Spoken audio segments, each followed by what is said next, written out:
que l'Iran a dit, écoutez, c'est notre argent, on va en faire ce qu'on veut.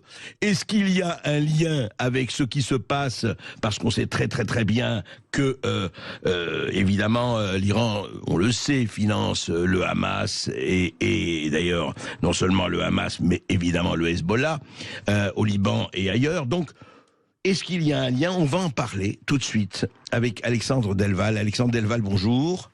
Bonjour.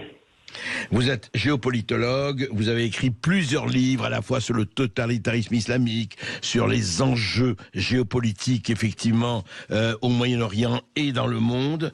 Et là, depuis 4 jours, on assiste à la fois à ce qui s'est passé avec l'invasion, l'agression du Hamas et aujourd'hui le bombardement massif sur Gaza avec toutes les conséquences et les dommages qu'il comporte. Mais cette histoire de l'Iran, alors, à votre avis, qui joue un rôle là derrière et qui joue un rôle, je dirais, actif et à la fois financier et autres? Alors justement, vous allez être un peu surpris. Tout le monde parle de l'Iran et l'Iran a à moitié intérêt dans cette histoire et a beaucoup apporté d'aide opérationnelle, entraînement tactique, commando avec les brigades El-Quds, mais personne pratiquement ne parle du Qatar. Et oui, le vilain petit Qatar, il y a eu pas mal de livres, d'articles, de polémiques autour de ce pays.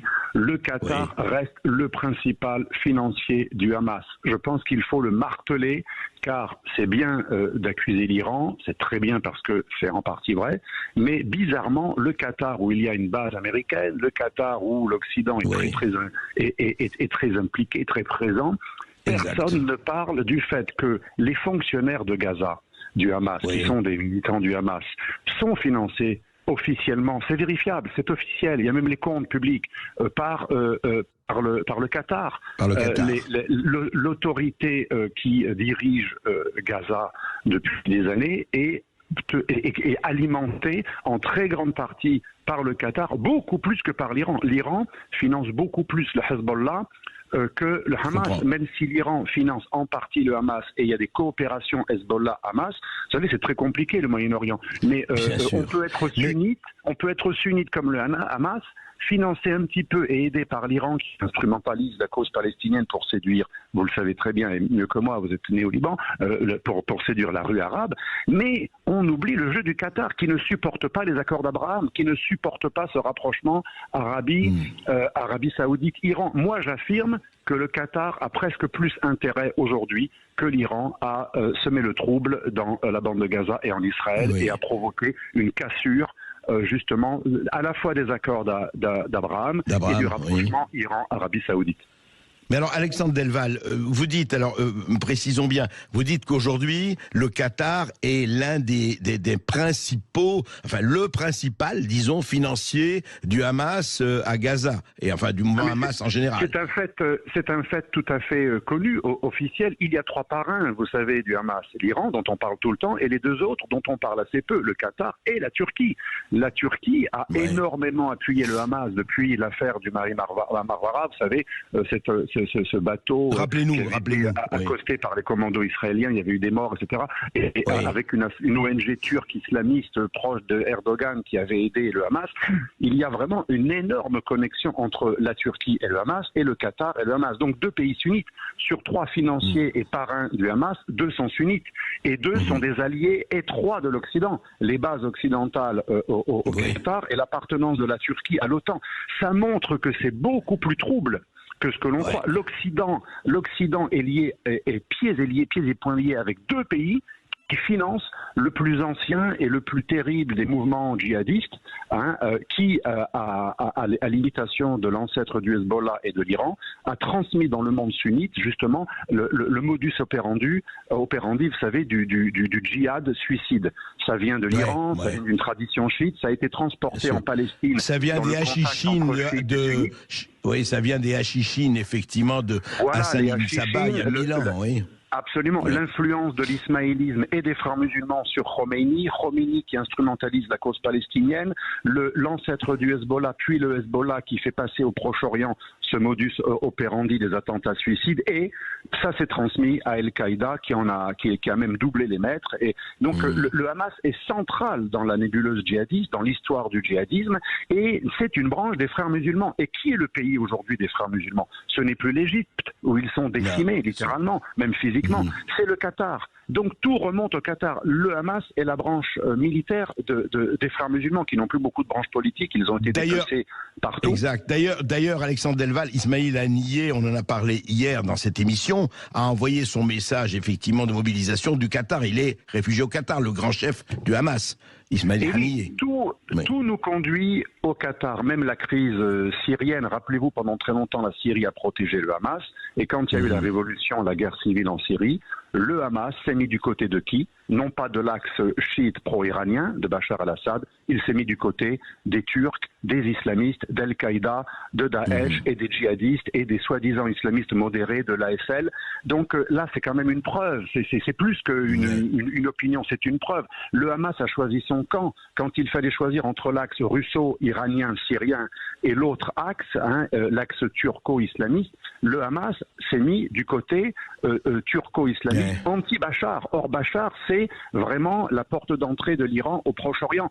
Donc moi, je suis très étonné que tous ces Occidentaux, les médias américains, français, là je suis en Italie en ce moment, ils disent tous l'Iran, l'Iran, l'Iran. L'Iran a-t-il intérêt à être bombardé aujourd'hui ? L'Iran avait-il intérêt de saper cet accord qui permet peut-être de le réhabiliter? Et vous avez eu raison de commencer sur l'histoire des otages. L'Iran, depuis l'affaire en Ukraine, a tout à fait accepté un dialogue, un retour du dialogue avec ceux qui étaient pour, vous savez, l'accord sur le nucléaire de 2015 qu'a annulé Trump, c'est-à-dire les démocrates américains et l'Iran étaient en train de prendre langue, de négocier, d'où la libération d'otages en échange de 6 milliards qui n'ont pas été encore employés parce que les Iraniens, ils ont du mal à faire de l'humanitaire. C'est de l'argent bloqué en Corée du Sud, réservé à l'humanitaire. Mais il y avait un deal en cours. Est-ce que l'Iran aurait intérêt à provoquer les plus durs en Israël pour se faire bombarder? Aucun intérêt. Alors c'est le Qatar qui bénéficie de tout ça, parce que le Qatar voulait faire sauter les accords d'Abraham et le retour des négociations entre l'Iran et l'Arabie Saoudite. Alors, Alexandre Delval, deuxième aspect, à votre avis, là on a des conjectures, on ne peut pas évidemment l'affirmer, mais qu'est-ce qui fait que... Bien sûr, mais qu'est-ce qui fait aujourd'hui que, parce qu'on se pose la question, elle est lancinante, on se la pose en Israël, on se la pose partout, en France et partout, qu'est-ce qui fait que les Israéliens considéraient que le meilleur service de renseignement du monde, les meilleurs services, Amman, Shin Bet, Mossad et compagnie, qu'est-ce qui fait que ce politique, qu'est-ce qui fait que la frontière de Gaza, qui était gardée plus que n'importe quel sanctuaire, a pu être franchie sur mer, sur terre et dans les airs par quelques centaines de djihadistes du Hamas qui ont fait les exactions, enfin que l'on sait. Bon, c'est la guerre. Mais enfin, et quelle guerre? Mais je veux dire, qu'est-ce qui, à votre avis, encore une fois, j'aimerais avoir votre opinion sur la question. Est-ce que c'est relâchement d'Israël? Est-ce que le Qatar, puisqu'on parlait de lui, a formé, mais il n'est pas le seul, et effectivement le Hamas d'aujourd'hui n'est pas le Hamas d'il y a 20 ans, ou il y a 25 ans, qu'est-ce qui s'est passé pour en arriver là? Tout d'abord, il y a d'énormes divisions au sein de la société israélienne qui commencent à s'estomper parce que là c'est l'urgence. Vous avez vu Lapid, l'opposant principal à Netanyahou qui lui offre ses services, mais les Israéliens ont montré une énorme division, mais cette division, jadis, elle ne rajaillissait pas sur le sommet politique et l'armée, qui était toujours sur le pied de guerre, mais depuis quelque temps, les divisions sont telles que c'est au détriment de la sécurité israélienne et au sein même de l'armée, ou alors des rapports entre armée et gouvernement, il y a énormément de divisions. Par exemple, la volonté obsessionnelle de Netanyahou depuis des années de frapper l'Iran n'est pas du tout partagée par une grande partie des meilleurs stratèges de l'armée israélienne qui savent qu'il y a toujours une action, une réaction. Ça risquerait même de souder encore plus l'Iran et d'embraser encore plus la région. Et l'armée est beaucoup plus, honnêtement, au fait des choses souvent que les politiques, il faut bien le dire. L'armée est plus au fait des choses, et Netanyahou comme Lapid, parce que Lapid n'est pas mieux, tout le monde dit l'horrible Netanyahou, mais Lapid n'était pas mieux. Lapid a fait une énorme démagogie quand il était au pouvoir, juste avant le retour de Netanyahou. Il s'est rapproché à mort des Ukrainiens, ce qui était très peu habile d'un point de vue israélien. Israël devait rester très neutre. Du coup, en se rapprochant des Ukrainiens, eh bien les Russes qui étaient dans l'axe anti-Israël, mais paradoxalement plutôt pro-israélien, Poutine était avec les ennemis d'Israël, mais en même temps, il voulait pas Israël, il ne voulait pas. Eh bien là, vous savez, c'est comme l'Arménie. Poutine, son calcul, donc ce que vous dites, Alexandre, c'est qu'il y a actuellement une grosse division. D'ailleurs, on l'a vu, vous savez, certains réservistes avant, je ne dis pas depuis quelques jours, ne voulaient pas aller. Enfin, il y avait vraiment des choses très fortes. Mais juste là-dessus, sur le Hamas, il a été, à votre avis, entraîné par qui, formé par qui? Parce qu'il faut le faire, ce qu'ils ont fait. Et je le dis dans toute l'horreur que ça a pu aussi faire, mais l'horreur, ou en tout cas, il faut constater qu'ils sont de bien meilleurs guerriers aujourd'hui qu'ils l'étaient il y a 20 ans. Oui, et surtout, ils sont constamment à l'offensive, régulièrement. Alors le Hezbollah aussi, on se rappelle de la guerre de 2006, mais régulièrement, ce sont des soldats ou des terroristes. C'est à la fois des guerrieros, des soldats et des terroristes. Ils font des actions, ils sont aguerris. Alors les Israéliens sont aguerris, mais surtout en sécurité, essentiellement en sécurité intérieure. Ils n'avaient pas envisagé une telle opération. Et il faut savoir que dans le sommet même militaire du Hamas, seuls quelques officiers étaient au courant.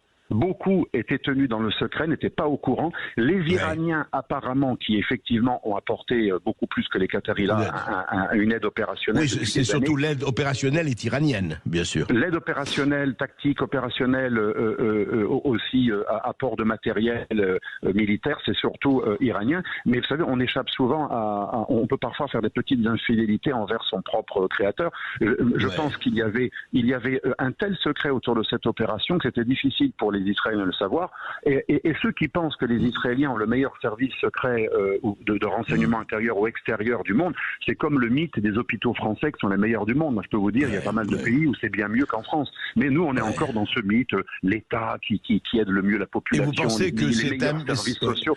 Ce sont des mythes, tout ça, ce sont des mythes. Et en fait, les services secrets israéliens ont longtemps été les meilleurs parce qu'il y avait une implication, une extrême préoccupation et une implication. Il y avait encore cet esprit pionnier des premiers Israéliens qui étaient dans une logique de survie absolue. Et là, ça va revenir. La preuve, ils commencent à moins se disputer entre eux. Je pense que les Israéliens se sont un peu relâchés et ils ont montré au grand jour leur division. Alors, si on parle de l'Ukraine, les accords d'Abraham, les divisions au grand jour des Israéliens, si j'étais le Hamas, j'aurais frappé à ce moment-là. C'est un peu comme les Azéris qui ont massacré les Arméniens parce que c'était la bonne fenêtre de tir. C'est le moment opportun. Vous voyez le lien entre l'Ukraine et tout ce que ça déstabilise et permet autour. Hélas, tout est lié. Alexandre Delval, restez avec nous. Après cette petite pause, on va continuer. Et je ne suis pas le seul, hélas, en ce moment. Il y a de quoi être dans tous ces états. Nous sommes avec Alexandre Delval, qui est géopolitologue, qui a écrit plusieurs bouquins remarquables, je veux dire, sur non seulement le conflit, mais la géopolitique mondiale. Et nous avons un auditeur, nous avons Gérald qui nous appelle de Montpellier. C'est bien ça? Oui, c'est bien ça. Bonjour à tous. Bonjour Gérald. Alors j'avais une question rapidement à Monsieur Delval. Actuellement, on voit que le conflit qui s'est passé, ce qui s'est passé ce week-end a vraiment ému énormément de personnes, notamment la communauté internationale et beaucoup sur les réseaux à juste titre. Mais depuis en fait que Israël se venge, notamment en attaquant la Palestine, j'ai l'impression que le paradigme est en train de changer et que finalement il y a entre guillemets, ils l'ont bien cherché et le peuple palestinien qui est en train de souffrir sous les bombes israéliennes. Est-ce que vous pensez que demain, le conflit puisse s'élargir dans les autres pays, et surtout notamment en France, avec la communauté musulmane et de gauche évidemment que nous avons sur notre territoire, puisse se passer à une guerre civile? Alexandre Delval, je ne sais pas si on peut aller jusque-là, mais les figures qu'a évoquées Gérald, on les connaissait déjà, action, réaction, etc. Pour la première partie de la question, ça a été théorisé par Abou Bakr Naji, une sorte de grand idéologue du djihadisme. On pousse l'ennemi à la faute, on pousse l'ennemi à nous frapper en allant tuer des innocents. Quand il va nous frapper lui-même en tuant encore plus d'innocents parce qu'il a des armes plus sophistiquées, eh bien ça fera pas un terroriste de moins, ça fera 4 terroristes de plus. Vous savez, c'était le général Petraeus américain, il disait le problème du djihadisme, c'est que quand on tue un djihadiste et qu'on n'est quand même pas ultra courageux, on n'y va pas avec des commandos, on bombarde de très haut, eh bien on tue pas un djihadiste, on tue un djihadiste et 4 enfants, 2 grands-mères, une famille, et donc ça fait plus de militants djihadistes qui arrivent. Et juste un mot, juste. C'est le but. Oui. Ils savent très bien qu'ils vont être bombardés dans des immeubles de civils. Après, ils les prennent comme bouclier humain. Le but, c'est de fanatiser la rue arabe et de casser les accords d'Abraham, et ça va marcher. Aujourd'hui, la rue arabe, elle commence à en vouloir aux pays qui ont signé les accords d'Abraham, de rapprochement avec Israël. Donc, stratégiquement, c'est horrible humainement, mais c'est stratégiquement malin. Oui, le bombardement de Gaza, et c'est pas la première fois, etc. Puis, vous savez, quelqu'un l'a dit très bien, et il a eu le mérite de la franchise, c'est Oussama Ben Laden. Il dit, vous savez, nous aimons la mort plus que vous n'aimez la vie. Et oui. Donc, effectivement, c'est ce que Abou Bakr Naji appelait le management du chaos ou la gestion de la barbarie. Il y a eu plusieurs traductions. C'est provoquer une spirale d'action-réaction pour que nos morts soit le sel de la terre. Même la Bible, l'Évangile parle des martyrs sel de la terre, mais c'est valable dans une vision plus mortifère encore dans l'islam. Le martyr, il va susciter des vocations. Et donc c'est quelque chose de très intelligent. Et je répète, à qui profite le crime? À ceux qui ne voulaient pas du rapprochement Iran-Arabie Saoudite œuvré par les Chinois, et à ceux qui étaient contre les accords d'Abraham. Or, ceux qui étaient le plus ennuyés par ces avancées, c'était le Qatar et les frères musulmans, qui, ne l'oublions pas, sont la matrice de l'islamisme radical. Ensuite, que l'Iran en profite, bien entendu, et l'Iran en profite jusqu'à une certaine mesure. La preuve, l'Iran n'a pas actionné entièrement le Hezbollah. L'Iran, pour le moment, c'est clair. Oui, c'est clair. Ils n'y vont pas à fond parce que l'Iran, c'est le chantage permanent, comme le Qatar, comme la Turquie. Ces trois parrains du Hamas, ils font du chantage permanent. Ils ouvrent des feux et après, ils se proposent pour négocier. Regardez Erdogan, regardez le Qatar et l'Iran. En ce moment, ils proposent éventuellement d'offrir leur bon service parce qu'ils sont très copains. Voilà. On massacre et on négocie. Juste un mot, Alexandre Delval. Est-ce que vous voyez, une dernière question, est-ce que vous voyez le conflit, en tout cas ce qui se passe aujourd'hui, qui est déjà terrible, s'étendre, ou effectivement nous allons assister à un moment terrible, et les gens vont hurler, enfin hurler à juste titre, des bombardements terribles, et après ça va se calmer jusqu'à le prochain incendie? Alors le but de ceux qui ont fait ça, n'oublions pas que le Hamas, ce ne sont pas des Palestiniens au départ.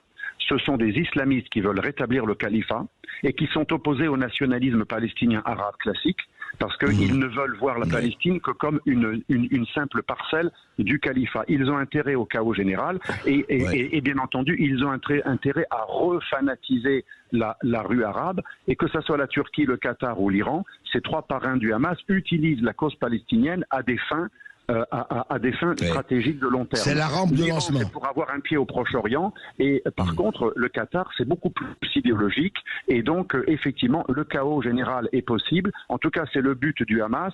Ne pouvant pas vaincre l'ennemi proche, essayer d'impliquer l'ami moyennement proche, moyennement lointain, voire lointain, essayer de casser cette spirale aujourd'hui d'isolation. Ils sont isolés, les Palestiniens, depuis qu'il y a un rapprochement Israël-pays arabe qui vise à s'épuiser. Et donc leur logique, finalement, ils ont une logique énorme. Ce qu'ils font est stratégiquement extrêmement logique. Merci Alexandre Delval, merci pour ces éclaircissements.